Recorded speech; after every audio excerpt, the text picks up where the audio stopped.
The beeping of the heart monitor was the only sound in the room. Each slow beat felt like a countdown I wasn't ready for. I sat beside my mother's bed, holding her cold, fragile hand. Her skin was thin like paper, her breath shallow. "Mom," I whispered, "it's me, Grace." Her eyes fluttered open. She looked at me with a faint smile, the kind that carried 1,000 memories. For a moment, I thought she was trying to say she loved me. Instead, she whispered, almost too softly to hear, "Don't look for it, Grace. Let it rest." Her voice broke on the last word. "Look for what?" I asked, leaning closer. But she only smiled again, a tear slipping from the corner of her eye. Then the monitor drew a long, flat sound that filled the room. The nurse rushed in, but I already knew. I felt her fingers loosen in mine. My mother was gone. I sat frozen, her words echoing in my head. "Don't look for it." I didn't know what it was, a secret, a memory, or something she didn't want me to find. All I knew was that her last words would not let me rest. The funeral felt like a blur, faces, flowers, and quiet condolences that meant nothing. Everyone said my mother had lived a peaceful life. But I knew better. Peaceful people don't die with secrets in their eyes. After everyone left, I stayed behind to help the nurse pack her belongings. A few dresses, an old rosary, a worn-out diary, and a wooden jewelry box. When I opened the box, I saw an envelope yellowed at the edges, my name written in her shaky handwriting, Grace. My hands trembled as I opened it. Inside was a small silver key and a short note. "My dearest Grace, I know you will be angry. Please forgive me for what I hid. You'll understand one day when you're ready." That was all. No explanation. No clue. The key glinted in the sunlight. I turned it in my palm again and again, wondering what door it belonged to and what truth it could possibly unlock. Her final words haunted me once more. "Don't look for it, Grace." But how could I not? The more I tried to ignore the secret, the louder it whispered to me. And deep inside, I knew whatever she was hiding was meant for me to find. That night, I couldn't sleep.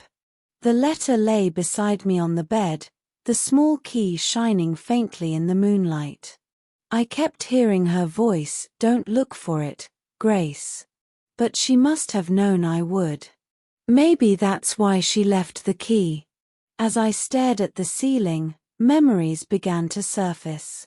My mother had always been a quiet woman, gentle but distant. She never shouted, never cried in front of me, yet sometimes I'd wake up in the middle of the night and hear muffled sobs coming from her room. When I asked in the morning, she would smile and say, "Bad dreams, that's all." My father's name was almost never spoken in our house. She told me once that he left when I was 3. No explanations, no pictures, nothing but a single wedding photograph hidden in a drawer. I had grown up believing he simply didn't want us. But now, the more I thought about it, the more I realized my mother's sadness had always carried the weight of something unsaid. Maybe the thing she didn't want me to look for was the truth about him. And maybe this key was the only way to unlock it. A week later, I returned to my childhood home, the small house on the edge of town where every wall still carried her scent. Dust had settled on the furniture, and the air felt heavy, like time itself had stopped waiting for her. I walked through each room slowly, touching the things she once touched. Then I entered her bedroom. Everything was the same, her old perfume bottle, her framed rosary, and the dresser with a single locked drawer. My heart started racing. I took out the silver key.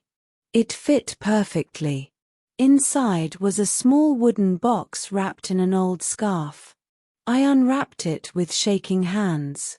There were photos, my mother holding me as a baby, and beside her, a man I barely recognized.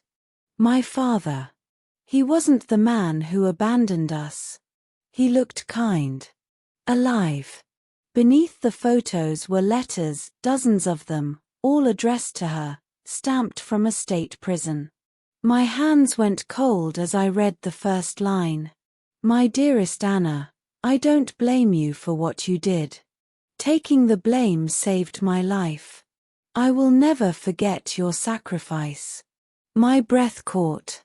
My mother had told me my father died when I was 3. But the truth was far worse. He was alive, and she had gone through her entire life carrying his sin. My mother hadn't just kept a secret. She had carried someone else's guilt to her grave. The next morning, I drove to the address printed on the letters, a grey stone building surrounded by tall fences and guards. My hands were trembling as I gave the officer my name.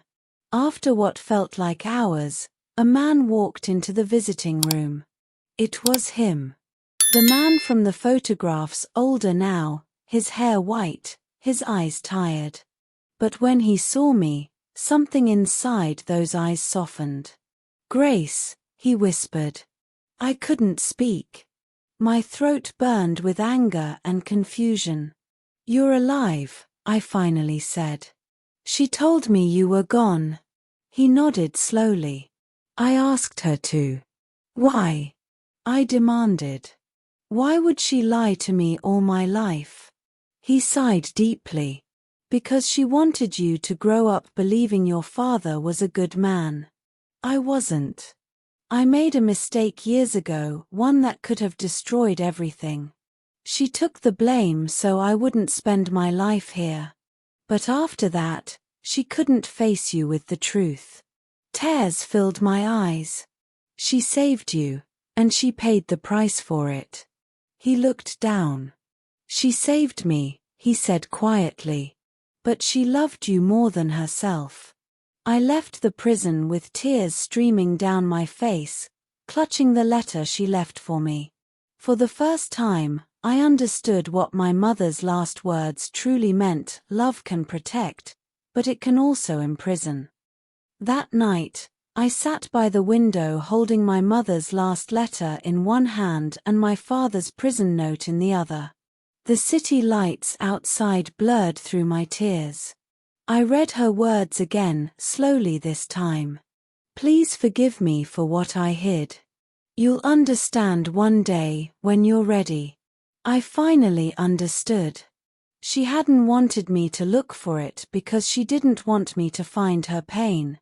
She wanted me to live free of it, not chained to her sacrifices, not burdened by the choices she made to protect us.